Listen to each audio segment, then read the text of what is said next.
कृषि निरावहि चतुर किसाना, जिमि बुध तजहि मोह मद माना। निरावहि मतलब निराना, मतलब जैसे कि घास फूस छिलकर निकालना। ठीक है, तो कृषि निरावहि चतुर किसाना मतलब जो चतुर किसान होते हैं वह अपनी फसलों की निराई करती है। मतलब वो अपने खेती से या अपने फसल से वो क्या करते हैं, घास फूस निकाल कर फेंक रहे हैं।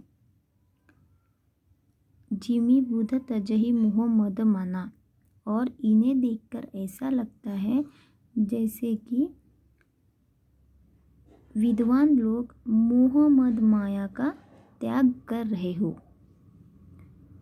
देखी अत चक्रबाक खग नाही, कलिहि पाई जिमि धर्म पराही।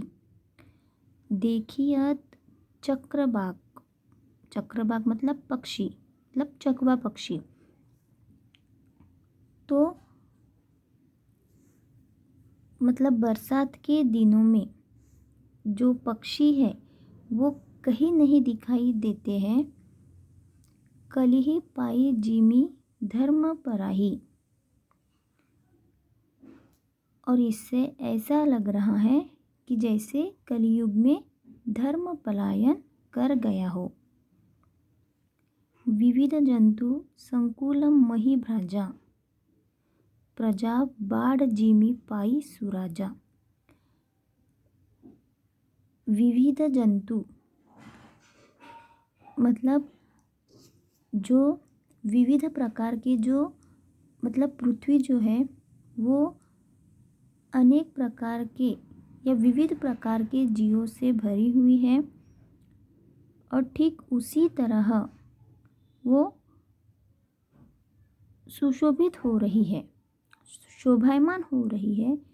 जैसे प्रजा बाढ़ जिमि पाई सुराजा, सुराजा मतलब अच्छे राजा का राज्य। जैसे अच्छे राजा के राज्य में प्रजा की वृद्धि हो रही है।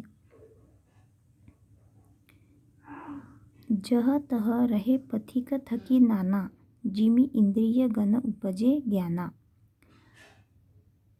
तो जह तह मतलब यहाँ वहाँ, पथिक, पथिक मतलब राही।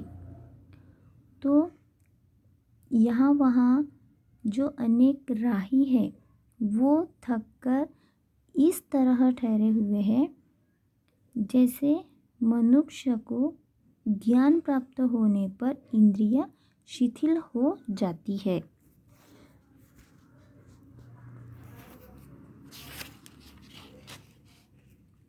दोहा। कबहु प्रबल बह मारुत, जह तह मेघ बिलही। तो कबहु प्रबल बह मारुत मतलब कभी कभी हवा जो है वो इतनी तेज गति से चलने लगती है जैसे जह तह मेघ बिलही। मतलब इससे क्या होता है कि बादल जो है वो यहाँ वहाँ गायब हो जाते हैं। जिमि कपूत के उपजे, कुल सद्धर्म नसाही। और जैसे परिवार में कुपुत्र के उत्पन्न होने से कुल के जो उत्तम धर्म है वो नष्ट हो जाते हैं। कबहु दिवस मह निबिड़तम, कबहुक प्रगट पतंग। मतलब कभी कभी क्या होता है कि दिन में घोर अंधकार छा जाता है। कबहु दिवस मह निबिड़तम, निबिड़ मतलब घोर घना।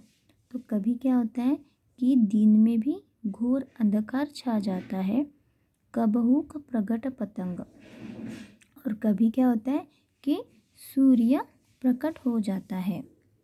बिनसई उपजई ज्ञान जिमि, पाई कुसंग सुसंग।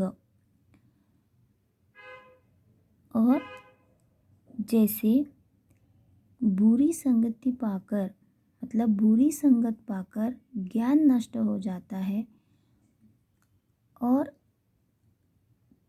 अच्छी संगति पाकर क्या होता है कि अच्छी संगति पाकर ज्ञान उत्पन्न हो जाता है।